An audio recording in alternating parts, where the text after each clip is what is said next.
आज का विषय अनुनासिक है। आप लोगों को अनुस्वार समझ में आ गया होगा। चलिए अनुनासिक के विषय में पढ़ते हैं।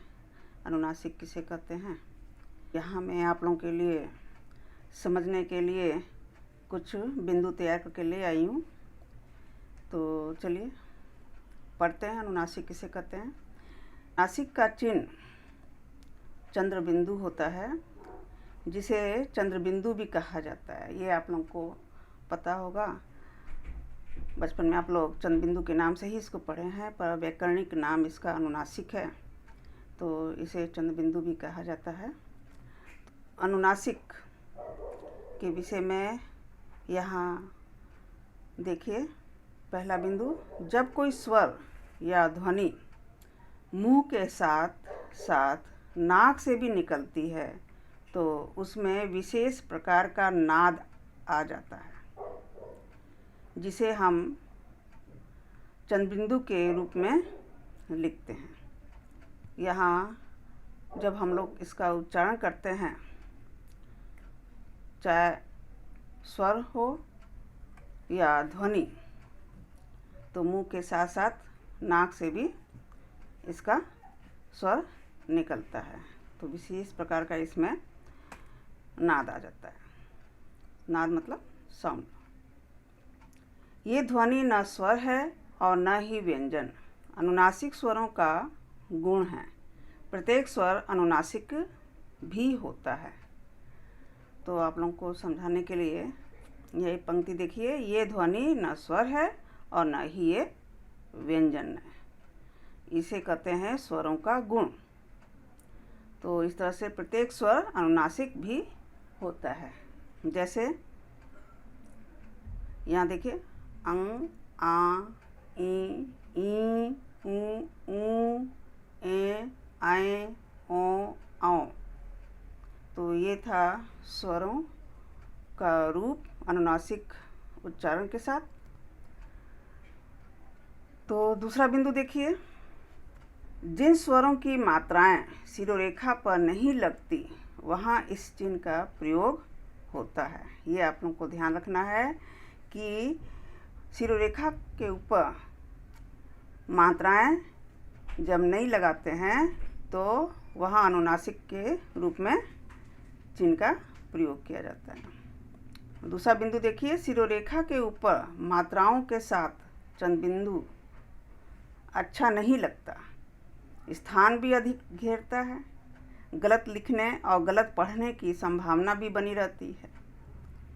तो आप लोग देखते होंगे कि शिरोरेखा के ऊपर अगर हम लोग मात्राओं के साथ चंद्रबिंदु का प्रयोग करेंगे तो स्थान भी घेरता है और देखने में भी अच्छा नहीं लगता है, लिखने में भी कठिनाई का अनुभव होता है। तो इसलिए आप लोग इतना समझ जाइए कि शिरोरेखा के ऊपर जहाँ मात्राएं लगेंगी वहाँ चंद्रबिंदु नहीं लगाई जाएगी।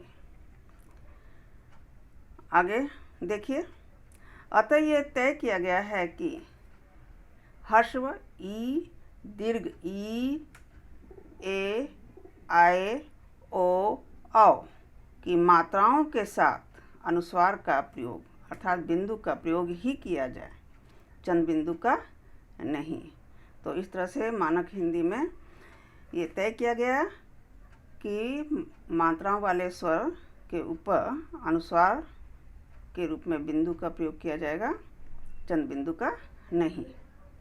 इसका प्रयोग केवल अ, आ, उ, ऊ की मात्राओं के साथ चंद्रबिंदु का प्रयोग किया जाएगा।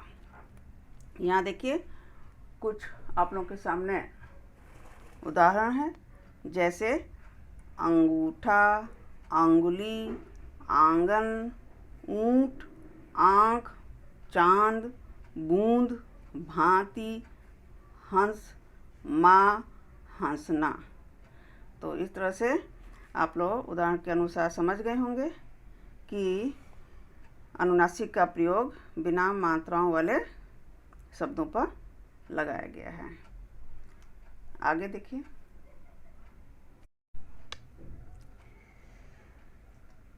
आगे देखिए, चंद्रबिंदु के बिना प्रायः अर्थ में भ्रम की संभावना रहती है। जैसे अभी भी हम लोगों ने पढ़ा कि जिन शिरोरेखा के ऊपर मात्राएं होती हैं तो उस पर बिंदु का प्रयोग किया जाता है, अनुस्वार का प्रयोग नहीं किया जाता है।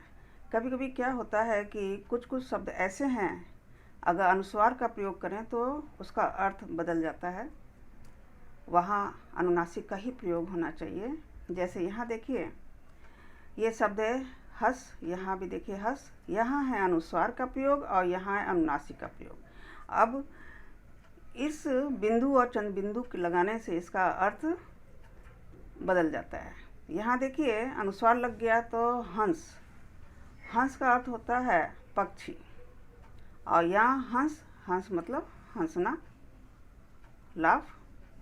यहाँ देखिए, यहाँ भी देखिए दोनों शब्द हुबहू हैं, पर यहाँ अनुस्वार का प्रयोग हुआ, यहाँ अनुनासिक का। यहाँ देखिए अनुस्वार का प्रयोग लगने से अंगना, अनुनासिक का प्रयोग लगने से अंगना। तो अंगना का मतलब होता है कि सुंदर शरीर वाली स्त्री, सुंदर अंगों वाली स्त्री को अंगना बोलते हैं। और यहाँ अंगना का अर्थ होता है घर के अंदर का खुला स्थान। देखिए कितना अर्थ में परिवर्तन आ गया सिर्फ बिंदु और चंद्र बिंदु लगाने से। दूसरा देखते हैं रंग, रंगना। रंग, रंग का अर्थ होता है रंग विशेष, कलर। रंगना का अर्थ होता है रंगना, रंग रोगन करना।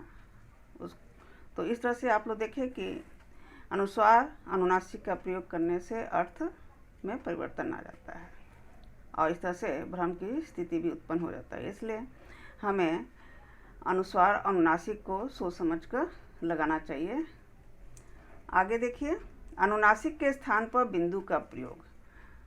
तो कभी कभी अनुनासिक के स्थान पर बिंदु का प्रयोग किया जाता है। कहाँ किया जाता है इसके विषय में यहाँ हम लोग पढ़ते हैं। हिंदी में अनुनासिक का उच्चारण करते समय शिरोरेखा के ऊपर चंद्र बिंदु का प्रयोग किया जाना चाहिए, परंतु जब शिरोरेखा के ऊपर अगर स्वर की मात्रा लगी हो तो सुविधा के लिए मात्र बिंदु का प्रयोग किया जाता है। जैसे आगे भी हम लोग चर्चा किए थे कि अनुनासिक का उच्चारण हम लोग करेंगे पर चंद्र बिंदु की जगह वहाँ अनुस्वार का प्रयोग होगा। तो कुछ कुछ ऐसे शब्द हैं जिसका उच्चारण अनुनासिक के अनुसार होता है पर लेखन के समय वहाँ अनुस्वार का प्रयोग होता है। यहाँ देखिए उदाहरण में मैं, यहाँ देखिए चंद्र बिंदु का प्रयोग, यहाँ अनुस्वार, पर उच्चारण में अनुनासिक का ही हम लोग उच्चारण करेंगे।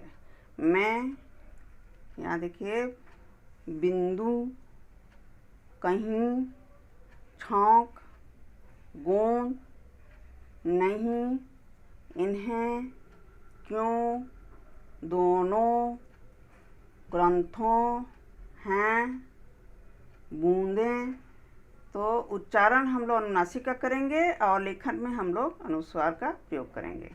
तो इस पर आप लोगों को थोड़ा सा ध्यान देना है।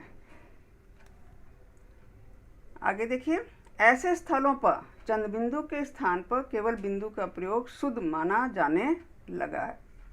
आप इसको गलत नहीं समझिएगा, इसका मानक रूप इस तरह से हम लोग लिखते हैं, इसको शुद्ध माना गया है। अब कुछ और समझ लेते हैं हम लोग। जैसे कि आप लोग पाठ्यपुस्तक स्पर्श भाग 1 पढ़े हैं तो उसमें कुछ ऐसे शब्द आए हैं अनुनासिक का प्रयोग किया हुआ, जो उदाहरण के रूप में आप लोग समझने का प्रयास कीजिए। यहाँ देखिए, मैं यहाँ पुस्तकों को देखने के बाद आपका स्पर्श पुस्तक और संचयन पुस्तक को देखने के बाद यहाँ कुछ शब्दों का मैं चयन करके लिखी हूँ। देखिए यहाँ पर गांव, मुँह, सांप, धुआं, कहाँ, यहाँ, चांद, अंधेरे, सांस, वहाँ, बाँट, आँखों, फूंकना, पहुँचे, भावनाएं, बांधना, धुंधला, ऊंचाई, सकूंगा, जाएंगे। 5वां, तो बहुवचन के प्रयोग में भी अनुनासिक का प्रयोग हम लोग लगाते हैं, जैसे लड़कियां, बालिकाएं। तो इस तरह से चंद बिंदु का प्रयोग करते हैं, जिसे व्याकरणिक भाषा में आप लोग समझ गए होंगे कि उसे अनुनासिक भी कहा जाता है। तो यहाँ आप लोग के लिए अनुनासिक समझना आसान हो जाएगा। कुछ बातों पे आप ध्यान देंगे तो आपको अनुनासिक कठिन नहीं लगेगा। अनुस्वार और अनुनासिक में अंतर है, तो अनुनासिक का प्रयोग कब कैसे करना है, इस तरह से आप लोग समझ गए होंगे।